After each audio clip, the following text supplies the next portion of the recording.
আসসালামু আলাইকুম। আমি মোহাম্মদ নুরুজ্জামান। আজকে যে বিষয়টা আলোচনা করব সেটা হচ্ছে যে আল্লাহ তাআলা হচ্ছেন নিরাকার, এতে কোনো সন্দেহ নাই। এবং তো মূলত তিনি তিনি তার নিজেকে প্রকাশ করার জন্য একটা মাধ্যম তৈরি করছে। সেই মাধ্যমটা হচ্ছে ইনসান, মানে মানুষের মাধ্যমে তিনি তার নিজেকে প্রকাশ করার চেষ্টা করেছেন বা প্রকাশ করেছেন। যেমন হচ্ছে যে আল্লাহ তাআলা সর্বদ্রষ্টা, মানে তিনি সব কিছু দেখেন। তো এটা মানুষের চোখের মাধ্যমে প্রকাশ করেছেন তিনি। তারপরে হচ্ছে আল্লাহ তাআলা সর্বস্রষ্টা, তার মানে তিনি সব কিছু সৃষ্টি করতে পারেন।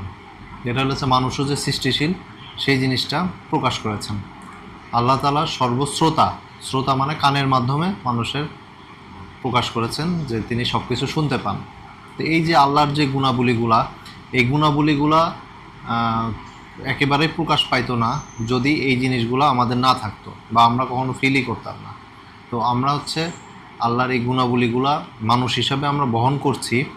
তো আমাদের উচিত হচ্ছে মানুষ হিসাবে আল্লাহর এই গুণাবলীগুলাকে, আল্লাহ যেহেতু তার বিশাল একটা অংশ থেকে আমাদেরকে দিয়েছেন এই শক্তিগুলা, তো এই শক্তিগুলোকে আমরা সর্বোচ্চ লেভেলে ব্যবহার করব এবং শুকরিয়া জ্ঞাপন করব। কারণ এই জিনিসগুলা আমরা আশরাফুল মাখলুকাত হিসাবে এই জিনিসগুলো আমরা পেয়েছি, বাট আল্লাহর স্থান সর্বোচ্চ উপরে। তো মানুষের যে পার্টটা সেটা হচ্ছে যে আল্লাহ তাআলা, এরকম বলা যায় তিনি হচ্ছে বিশাল একটা সমুদ্রে আমরা মানুষ হিসাবে আমরা হচ্ছে সেটার একটা পার্ট।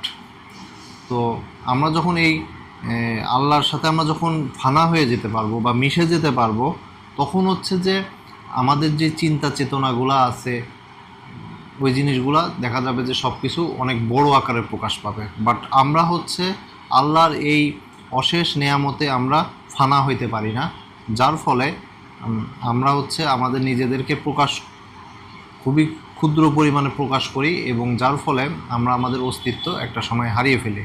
সুতরাং হচ্ছে যে আমরা যত বেশি আল্লাহর এই ব্লেসিংগুলোকে সর্বোচ্চ লেভেলে কাজে লাগাইতে পারবো, তত বেশি হচ্ছে যে আমরা আল্লাহর কাছাকাছি যেতে পারবো এবং আল্লাহর সাথে যখন আমরা মিশে যেতে পারবো, তখনই হচ্ছে যে আমাদের এই আল্লাহ যে আমাদের পৃথিবীতে প্রতিনিধি হিসাবে পাঠিয়েছেন সেটা সার্থক হবে। Thank you.